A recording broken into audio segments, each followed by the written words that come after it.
Alors, ce sont les premières pages du livre 3.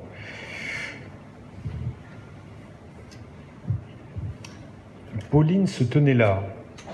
Il avait senti sa tête contre son épaule, sa chevelure ample, soyeuse contre son visage. Elle avait mis ses bras autour de son cou, et dans l'étreinte qui les tenait l'un contre l'autre, c'était Jean qu'ils étreignaient tous deux.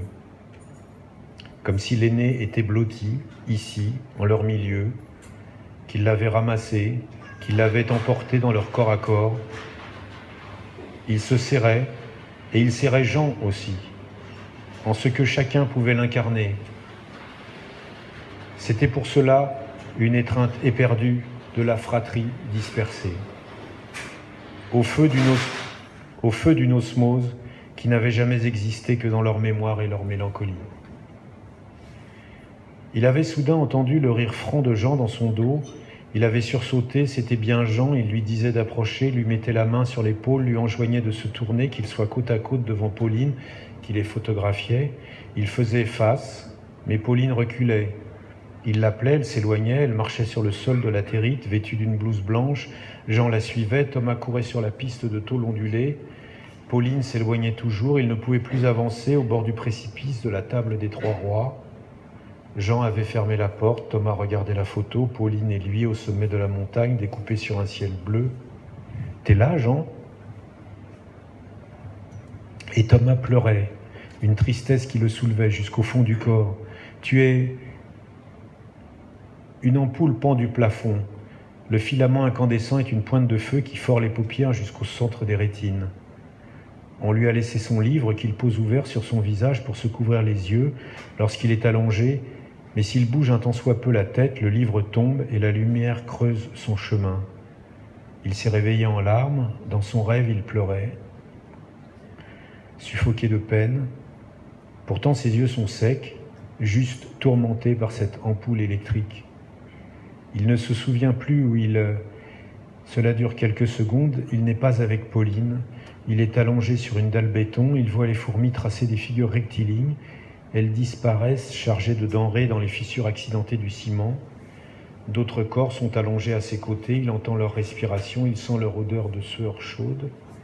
Il sait à présent où il se trouve, 19 corps alignés sur la même dalle, dans une pièce en forme de couloir 8 mètres sur 3, à peu près, qui donne sur 3 réduits de 1 mètre sur 4, le tracé au sol d'un E, en capital bâton exactement.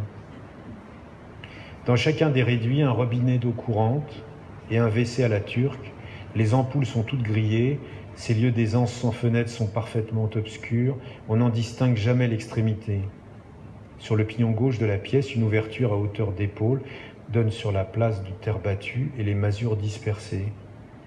Il est donc allongé, le livre de poche a glissé sur sa poitrine, les images du rêve sont intactes, le halo de la lampe traque ses yeux, il sent la dureté du ciment entre ses épaules et sous les reins, il transpire dans la chaleur humide, il refait le chemin qui s'arrête ici, il n'a que ça à faire, refaire le chemin.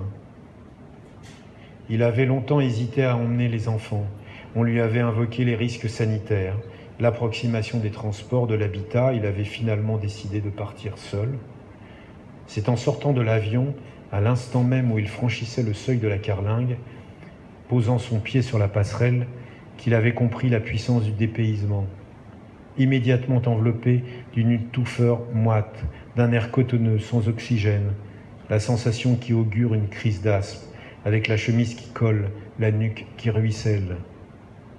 C'était une nuit étrangement épaisse, malgré les bâtiments de l'aéroport situés à 100 mètres de la passerelle, les 2 pistes et la tour de contrôle, les militaires en armes, la cohorte désordonnée des passagers engourdis se dirigeant lentement vers l'entrée du bâtiment, les cols blancs presque phosphorescents de certains d'entre eux, tout s'engluait dans une pénombre sale.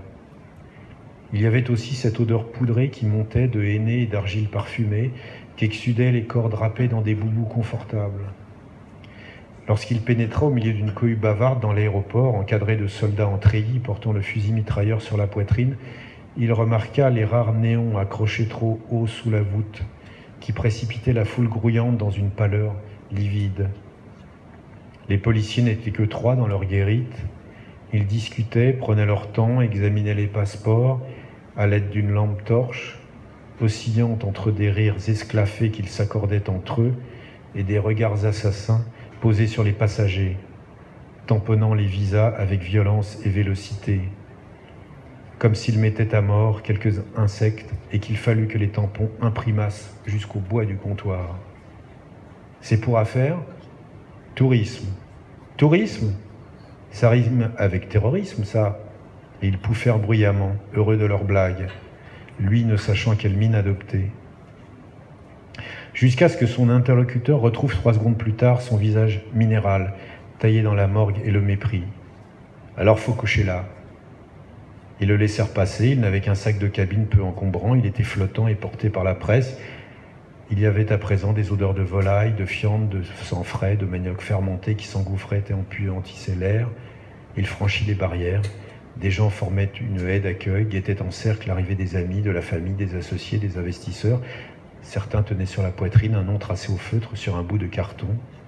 Il la cherchait, jeté au milieu de l'arène, ses yeux couraient sans repère. Chacun se hâtait, ça circulait en tourbillon, des chauffeurs l'interpellaient, l'agrippaient, se bousculaient autour de sa personne, comme s'il était le seul client du vaste hall en béton brut, proposant de l'emmener gratis ou presque à l'autre bout du monde, avec l'impression confuse d'être palpé, fouillé. Il s'était dégagé, pestant, énervé, il ne l'apercevait nulle part, une femme blanche, facile à remarquer,